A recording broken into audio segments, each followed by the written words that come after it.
Assalamualaikum warahmatullahi wabarakatuh. A'udzu billahi minasyaitonir rajim. Bismillahirrahmanirrahim. Asyhadu an la ilaha illallah wa asyhadu anna Muhammadar Rasulullah. Qala rabbi shrah li sadri wa yassir li amri wahlul 'uqdatam min lisani yafqahu qawli, amma ba'du. La haula wala quwata illa billahil aliyyil azim.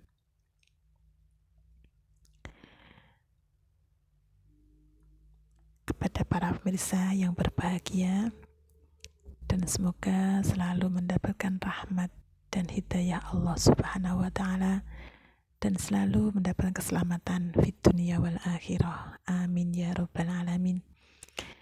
Kali ini kami akan membagikan sedikit pengetahuan, sedikit ilmu tentang peranan agama dalam kehidupan. Semoga bisa menjadi manfaat pada seluruh pemirsa semuanya. Agama merupakan pakaian dalam menjalankan kehidupan, dan pakaian tersebut dapat dimiliki dan juga dapat dipakai oleh siapapun dan yang bagaimanapun. Tentang memiliki dan memakai pakaian tersebut itu tergantung pada masing-masing pribadi dan juga tidak ada paksaan. Dan kesemua itu terletak pada kenyamanan di masing-masingnya. Jadi fungsi agama adalah untuk mengatur pola kehidupan. Kenapa harus ada aturan dalam kehidupan tersebut? Agar supaya kehidupan di alam semesta ini bisa tertata dan juga bisa selaras dan juga bisa terarah pada apa yang menjadi tujuan dalam menjalankan kehidupan tersebut. Dan yang bisa menjalankan aturan serta memfungsikan kehidupan tersebut adalah tetap manusia.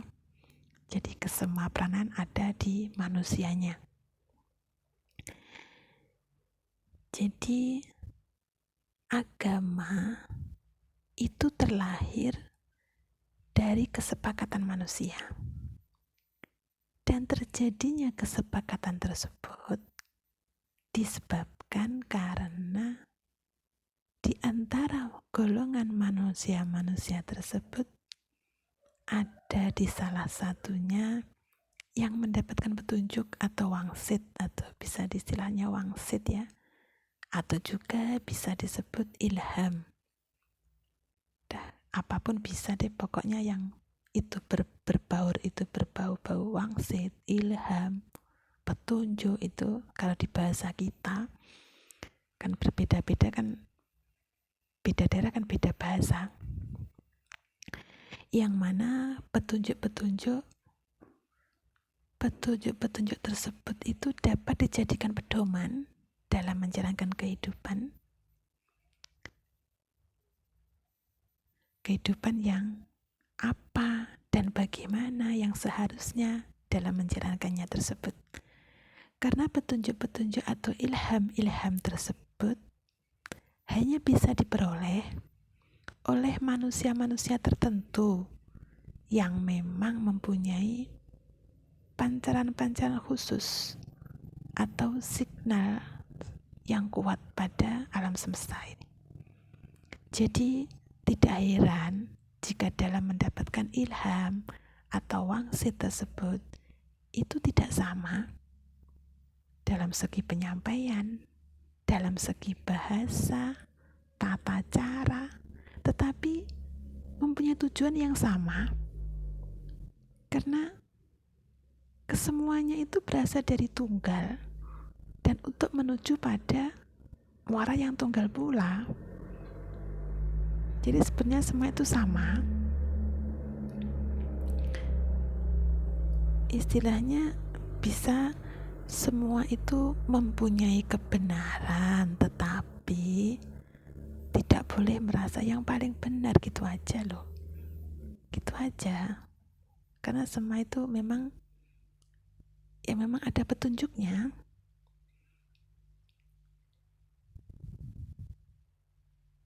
Dan terjadinya ketidaksamaan dalam beranekanya tersebut itu tergantung pada si penerima petunjuk atau ilham tersebut. Karena di setiap masing-masing wadah itu memang tidak sama pancaran penangkapan signalnya itu tidak sama. Karena di masing-masing itu berbeda pula, pancaran signal itu berbeda. Dan untuk mengetahui besar kecilnya pancaran signal yang didapat itu terletak pada seberapa besar pancaran itu loh yang dapat disebut dengan istilah Nur Muhammad itu pada diri manusia. Kenapa kami sebut dengan istilah? Karena yang memahami Nur Muhammad ini hanya tertentu, kan di lain tempat kan beda juga, gitu loh.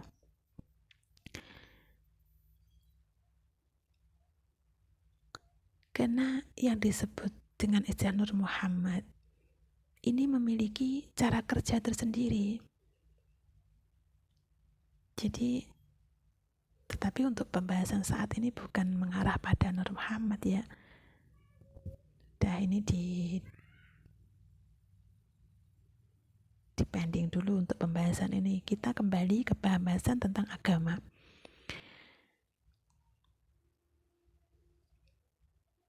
Dan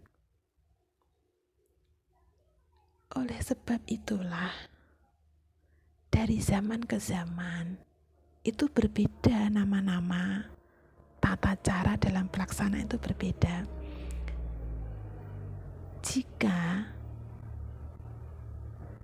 Jika nama yang disebut nama itu nama-nama agama maksudnya, itu atas dasar kesepakatan. Namun tata cara dalam pelaksanaan itu dari petunjuk yang didapatkan atau dari si penerima petunjuk tersebut. Jadi memang ada aturan, memang ada petunjuk, oh begini loh, menjalankan begini biar begini gitulah. Itu ada petunjuknya. Makanya petunjuk itu pasti diperoleh dari bisa disebut satu orang gitu ya. Nanti bisa untuk dijadikan pedoman, oh baiknya begini loh, ini loh yang disarankan begini, agar begini gitu.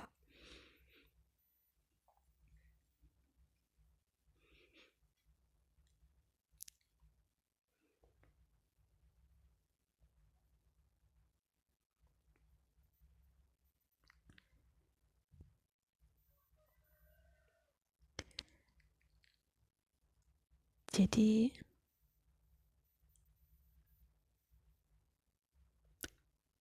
begitu itu yang terjadi hingga sampai dijadikan petunjuk tersebut tuh, hingga sampai dijadikan pedoman. Hingga pedoman tersebut sampai pada turun-temurun hingga masuk pada level keyakinan. Dan hingga sampai pada terakhir adalah lahirnya agama Islam. Dan agama Islam itu merupakan agama penyempurna dari agama-agama yang sudah terlahir duluan. Jadi kata penyempurna ini sangat berbeda loh dengan kata sempurna. Kalau kita masuk dalam ranah bahasa, jika agama-agama yang tua atau yang terdahulu itu semua menata pada kehidupan rohani atau kehidupan dalam diri manusia, ke dalam, dan mengarah pada kesempurnaan rohani jika agama-agama dulu itu.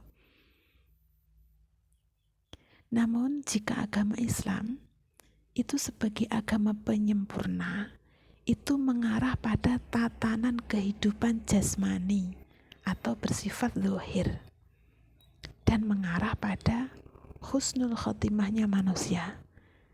Jadi keduanya ini sangat-sangat dibutuhkan, sangat-sangat diperlukan.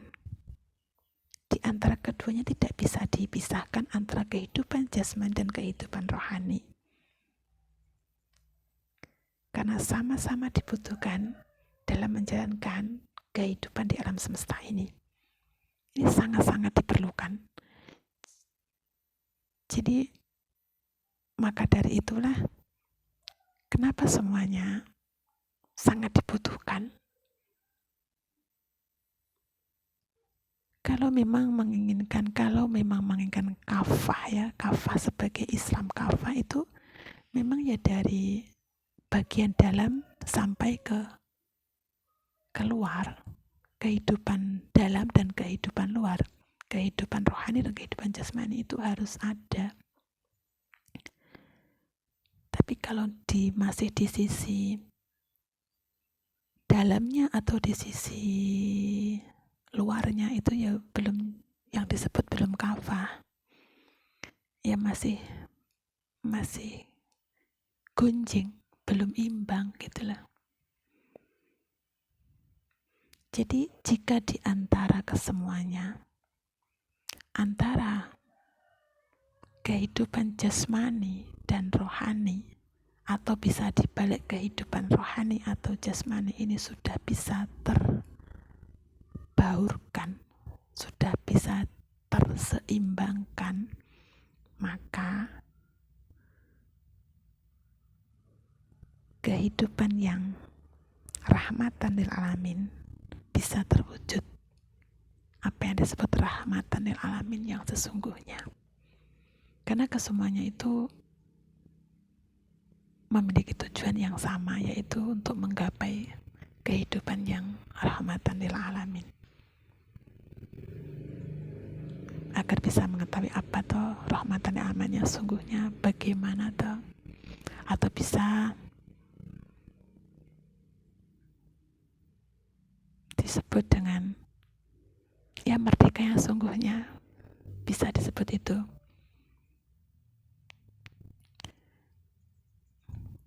Dan demikianlah uraian yang sangat-sangat singkat ini, sangat-sangat tersedikit ini. Moga bisa menjadikan manfaat. Ya memang jika ada yang kurang berkenan, ya gak usah dimasukkan, dibuang saja.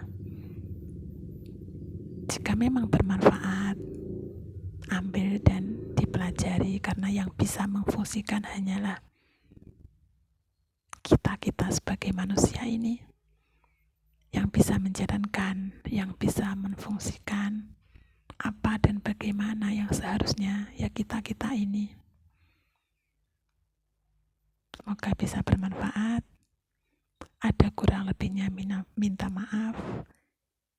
Jika kurang berkenan, dibuang saja, gak usah dipakai. Kita cari amannya saja, agar semuanya bisa damai dan indah dalam menjalani kehidupan ini. Kami akhiri. Wa'afa minkum. Wassalamualaikum warahmatullahi wabarakatuh.